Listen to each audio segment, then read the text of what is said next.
Norman Mailer ranks among the greatest American writers of our time. He has written on a broad range of subjects, always with a keen sense of history, politics, and controversy.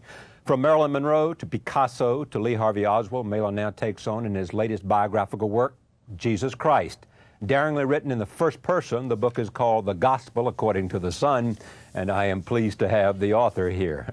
Now, does that mean Norman or Jesus? Oh, stop. No, it's a novel. It's not a biography. It's a novel. But it is, in fact. It seems biographical, yes. Yeah, it does seem biographical. But you can write a novel in the form of an autobiography. That is, you can pretend it's an autobiography. Or you can even write a novel which is essentially factual, as Truman Capote did. Well, I did with and you did the with Executioner Song. Yeah. Exactly. So what is this? This is a novel told by Jesus in the first person, which automatically makes it a novel. Yeah. Ipso facto, it's a novel. Force majeure, it's a novel. And I became fascinated with the New Testament a couple of years ago. I was reading it and I thought, I've lived in America all my life. I've always thought of myself as being very much an American. And yet in a funny way, I've been out of it in an odd way. I mean, if you're born Jewish, that's no longer a problem for the vast majority of Jews. We don't go around saying, oh, this is an anti-Semitic country. It used to be maybe in my mother's time, a good many 70 years ago, but not now. So it isn't that. It isn't that you feel that you're discriminated against, as I say, quite the contrary. But there's this feeling that you're not quite a part of the very center of the country. And, I've known Christians all my life. I've written about them. I know them quite well. But I didn't know this part. And so I read the New Testament. I was absolutely fascinated.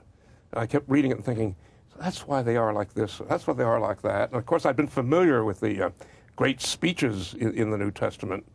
But to read it as a narrative. The Sermon on the Mount and things like that? Yes. Oh, yeah, all of it. I mean, there must be, in all the four Gospels, there must be several hundred powerful, memorable speeches that people live by. But one of the things I realize is that probably most people don't live with the narrative. And the narrative was absolutely fascinating to me. The narrative is the story of Jesus' life. Yes. And I thought, that is the greatest story ever told, and it's been the keel of Western civilization for 500 years now, ever since the King James Version of the Bible entered English.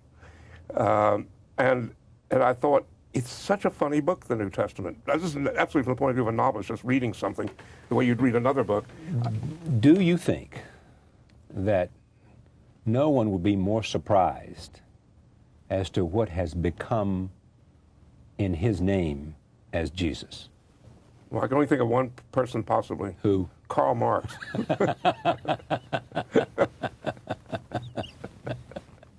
Because basically what you say, Jesus says, this is my story in your novel. Yes. This is my story. And Matthew, Mark, Luke, and John, they kind of exaggerated it because they were interested in mythology and they were interested in promoting something else. Yes. And this is sort of my story. And it's not quite as dramatic and not quite as heroic and not quite as mythological as their story. Yes. Well, I was saying let's approach the New Testament from the point of view of the man rather than the divinity. After all, in the New Testament, Jesus is the Son of God, who incidentally happens to be a man. Whereas I thought, no, he's a man who, in effect, is anointed by God. He becomes the Son of God, or he's even born as the Son of God, but he's very much a man. And I thought he's a man, and since he's also Jewish, and I do know a lot about that, I thought his life is filled with worries. He has an extraordinarily heroic life. So you see... but a heroic life filled with concerns. Most of the heroes I've known in life are filled with worries all the time. And doubts? Muhammad Ali once said to me, with the worries I've got, if I'd been a white man or a businessman, I'd be dead. To be a hero, to be a protagonist means that you live with worry all the time. All people who do perform great feats always live with intense worry. And I thought that's the way to write about Jesus. All his concerns, all the things that can go wrong, all the things that are not happening the way he wants them to happen. Why is that? Because the responsibility is so large that a hero carries? Well, yes, and also, if they're a hero, then they're trying to do something very important. And if you want to do something important, you know that there are many, many ways in which something important can go badly wrong. And you're relying on other people all the time, and they can go wrong. And you're concerned. Your mind is filled with concerns. What was your Jesus, what was the Son trying to do? What was his goal? What was his purpose? His goal in the New Testament, which I followed in the novel as his goal, was to bring people to a recognition, bring the Jews to a recognition that their God was the only God, to confirm that. They believed it before, they would believe it again, but it was a time of much disbelief and much paganism, and the Romans had huge power, more power than the Jews. And so his belief was to bring them to God, to have them die for others, in effect, rather than for themselves, to release them from greed, to overcome the temptations of mammon, to die with a pure soul, then they can enter the kingdom of heaven. This has always been the basic belief in Christianity. And how do we go from Jesus to Christianity? Well, I don't know what you mean by the question. Well, I mean, I'll the tell you how we notion went. of... I'll tell you exactly how we Because went. Jesus is not, your Jesus is not thrilled by the Catholic Church, and he's not thrilled by Rome, and he's not thrilled by St. Peter's. Well, the answer is how do we go from Jesus to Christianity is that some very powerful and very ambitious people who were not rich to begin with were overcome very early with the potentialities of this message. And they built a church, and they built a mighty church. They built the mightiest church in human history. And then other mighty churches came out of that mighty church. But what I'm getting at is that the answer is Jesus carried the message, and it was human beings who perverted the message, which he could anticipate. It was one of the reasons he worried all the time. Because he knew that they would take his message. He could see they weren't getting all of it. Up. You know, they were much more interested in themselves than they were in the higher reaches of the message. Now, mind you, I come along as a human being, very much a human being, who does not get all the message either. I'm not pretending that I'm now suddenly a profoundly religious man. My feeling always on this book was write about him as a man. As a man, he's immensely interesting, and he was to me. And stay very close to the New Testament, because the moment you stray from it, then you're just showing off as a novelist. You're showing that you can do this or you can do that. Don't write a 1,000-page book. Write a small book, almost as small as one of the Gospels. Now, all the critics are making the very point you just made, that this story essentially parallels what the Gospels have written. Yes, it's it's very essentially close. the same story. Yeah, that was intentional. That was intentional. My editor, Jason Epstein, was a very good editor, kept talking about the history of the church in the next 100 years and how he wanted it to, how I ought to really start. And my attitude, and Jason may have been absolutely right in terms of pleasing the critics. But finally I said, Jason, look, you've got a wonderful book to write there, and you should write it, and I'll be your editor. But this one was? This one is an attempt to make a novel out of the central myth, what I would call the keel of Western civilization. This myth is at the very core of Western civilization. If people don't like the word myth, I could say this story is at the very center of Western civilization. So I thought it ought to be told by a reasonably good novelist. Okay. In doing this interview, what's difficult is, on the one hand, this book, this novel, which we can place over here, and over here is this novelist. Now, you deliberately didn't put the novelist in the book because you thought it would be obtrusive. Yes. And maybe arrogant, I don't know, but obtrusive. Both. All right. So let me just take with the author first, the novelist. I mean, what does the novelist think of Jesus? Does he believe he was the Son of God? Even though I understand your Jewish business. I mean, I understand your own Jewish upbringing. What is it you have come to believe about this narrative? I'm laughing because I have the answer. I was asked the question once before and had a good answer for it, which is that people don't realize that novelists are much like actors. You know, when you can see an actor do things on stage that are extraordinary, and then you see them afterward, and they're having a meal, and you introduce them, you sit down and you chat, and they're not extraordinary at all. They're a different person. Right. It's like that extraordinary spirit is going out of them. I've seen it 1,000 times. Yeah. So if you ask them, do you believe that person you were playing, that incredible killer that was on stage? And they would say, only when I'm playing him. Yeah. And when I'm playing him, then I become that person. And in that sense, novelists are absolutely like that. If you have a good character, you've got to believe in them as you're writing them. You can't say, oh, this will be a wonderful But this is not just a character. This is all personages. The most powerful story. I know, sir. But in fact, all personages in a novel become characters to the novelist. The novelist is working in a special vein. They're not working as a clergyman. They're not working as a philosopher or a psychologist. They're working as a novelist. It's a special profession. Some, looking at this extraordinary career you've had, some people are disappointed because the powers of the novelist that you bring in a sense, you've simply told the basic story of Jesus. It doesn't take flight of huge novel creative powers of a novelist. Well, let me say something. There've been a You agree with that, There've been a wouldn't you? number of bad reviews. There'll be a great many more. Right. And there's also you might say almost a psychological occupational reason for that, which is the great majority of literary critics are bright, and they love brightness in writing, but they're not deep. Now, the average person is often much deeper than a literary critic. And this was a book that I wrote from the beginning. My intent was, I'm writing this book for a great many people to read. They may not read it. Usually, you don't have a great many people reading your book. But I wanted this a book for people who are essentially people who are not particularly literary would read. Yeah. Now, literary critics just find it disappointing to them because what they want is the fireworks of prose.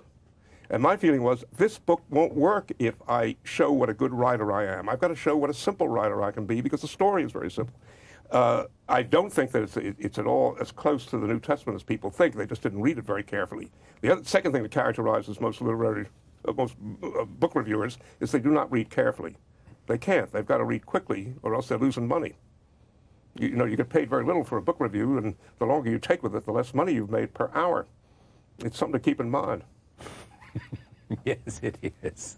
Let me go back to what you say in this book then, since I can't get much beyond what you have thrown up this defense in terms of what you believe as saying. Yeah, I know.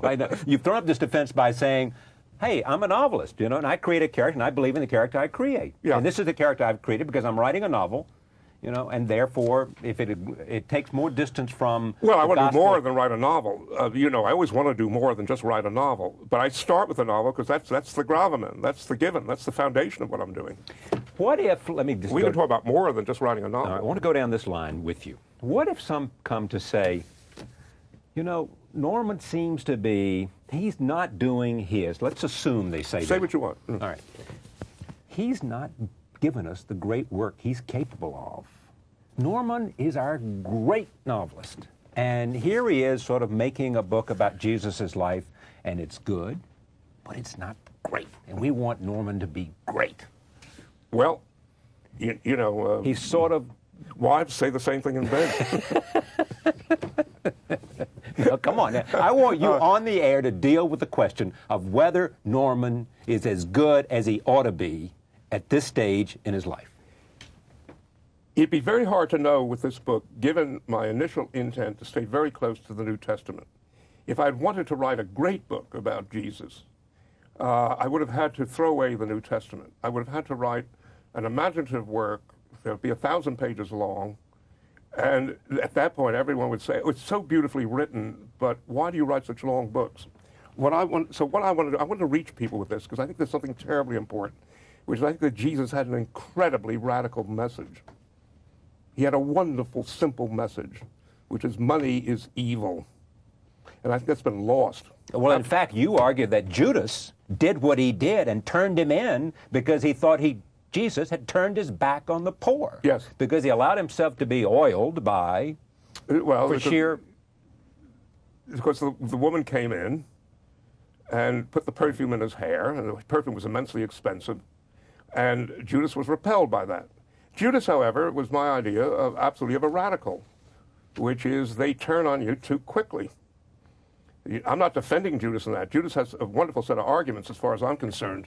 You know, at one point, Jesus says to him, well, if I turn away from the poor a little, will you turn on me? Yeah. And Judas says, yes, because if you turn away from the poor a little, you turn away from them a lot. I want to come back to this question that I've put on the table. Please. It's a burden to be Norman Mailer. No, it isn't. It's a It joy. is. Well, it's a joy, of course, but it's a burden to be. We expect... Give me half of it. Let me quote from you. I think I've got it in here somewhere. I'm Jewish. I complain a great deal. You're saying, listen, what's the use of being a writer as old as I am if you can't still take a dare? And I thought this one was fine because I have a slight understanding of what it's like to be half a man and half something else, something larger. What did that mean? Well, I then went on to talk about the fact that celebrities have a double nature built in.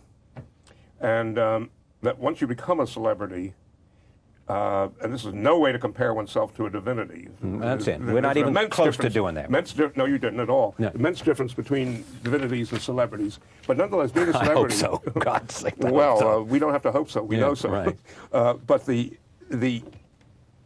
difference is that you're used to living with two personalities at once. You have your at-home personality when you're brushing your teeth, and you're just like anyone else brushing their teeth. And then you have that other personality where you have power in the world. People are excited to meet you. People virtually PEE in their pants when they meet you because they're so excited. Simple people. Yeah. So you have this double world. And that gives you some sense of how to imagine what it would be like to be human and a divinity. If you have a 5% purchase, Warren Beatty once said that to me, if he said, if 5% of a character is in me, I can play that character. 5%. 5%. He used that figure. I thought it was a rather good figure because that's all you need if you're accustomed and trained and have spent your life becoming other than what you are. Then you use that 5% to become 95%. And so I had a small insight into what it might be like, this 5% insight into what it might be like to have a double nature. Because I'd lived with it all my life, since I was 25. And I thought that was enough to begin. And then when you're lucky, when you're writing a book, you begin with something that works for you, and then it develops as you go. You can't say at the beginning it's going to be a sure shot. It never is if it's any good.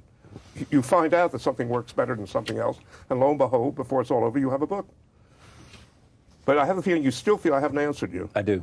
Oh, well, please go on. Push All me right, because further. I'm just trying to find out, are you satisfied with your productive output in terms of quality over the last 10 years of your life? Absolutely. Absolutely. What is it you take the greatest? We go back 10 years. Okay, 10 years. And the book that's either my second or best book, novel ever, Harlot's Ghost, which Okay, I know too few people read Right. because it was too heavy. Yeah, well, I liked it because of this. I like those kinds of stories. All right, but anyway, I really think it's either my best or my second best book ever.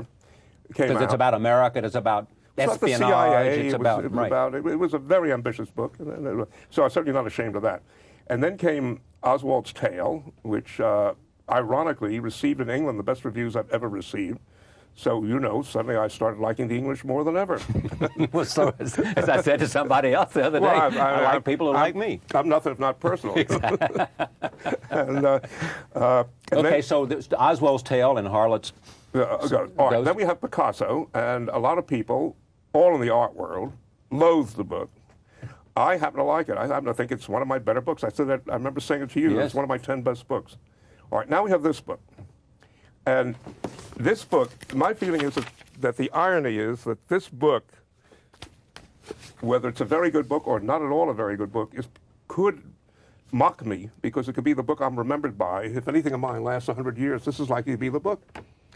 Because by then they'll be using it in the churches as an introduction to the New Testament. They're saying that now. In fact, people, because it is a novelized story of Jesus. Yeah, I know. It's essentially Jesus' story written as I think if people as read prose. it, I think if people read it carefully enough, what they'll see is that there's a spiritual undertone that's separate from the New Testament, and is what can I say? It's the quintessence of everything I've thought about all my life, well concealed. Well concealed. In other words, I was working for the book, not for myself, because there's a great pleasure in showing how bright you are. And it's not that easy to throttle that down and show how simply you can approach a subject. Okay. If you're asking me, am I it's ashamed? also a convenient defense, not in your case, but it's a convenient defense in some people's case to say, well, I didn't want to show my intelligence or my creativity or anything else because Listen, if the question you're too polite to ask is, are you ashamed of this book? The answer is no. No, I'm not asking that question at all. I'm just, for the one time, because you are a legend and you know where you stand. Look at me. Look at me. You know where you stand in America. Listen to this. Just listen to this with me. The Naked and the Dead, Barbary Shore, The Deer Park. Barbary Shore received the most terrible reviews of any second novel in 100 years. The Deer Park. Bad reviews, 2/3 of them. Advertisements for Myself. Oh, fair, 60-40 favorable. Death for the Ladies. 90% bad reviews. The Presidential Papers. What?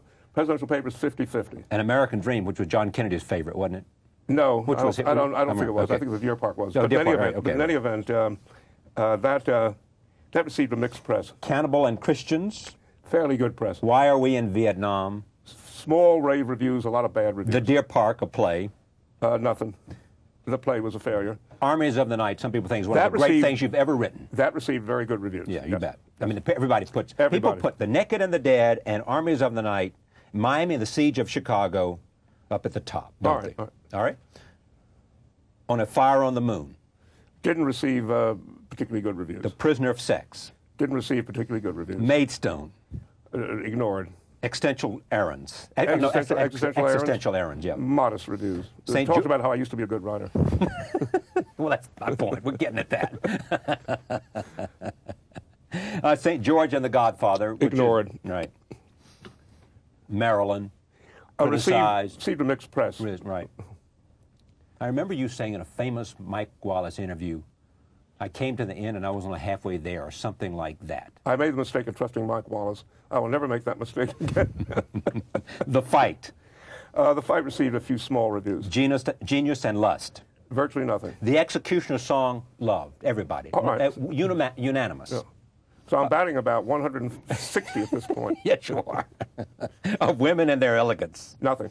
Places and Pontifications. Pieces and Pieces, I'm sorry, pieces, yeah. Not much. Ancient Evenings. Mixed press. That was Egypt, right? A mixed press It was Egypt, old Egypt, a right? mixed press for one of the most ambitious books written in America ever. It took me 11 years to write it. Right. And I got a bunch of smart-ass reviews. You know, come on. Tough Guys Don't Dance. That got a mixed press. Harlot's Ghost.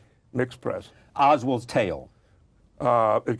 It got Michiko Kakutani, she's got an addiction now, which is to review my books 2 weeks ahead of everyone else and give it atrocious reviews. And then everybody listens and watches or something? You think it has No, a- it's just the first review that comes out. Right. Has a big look, Charlie. If you see a terrible I haven't review, read her review, No, so- but if you read a terrible review about a book, you've got to read 3 good reviews Right, afterward to that's make right, up for it. that's right, you do. And Portrait of- Michiko knows what she's doing. I don't know why, but she. Have you ever talked to her about it? I met her 20 years ago. She did a modest interview with me, and to my knowledge, I've never spoken to her since. Yeah.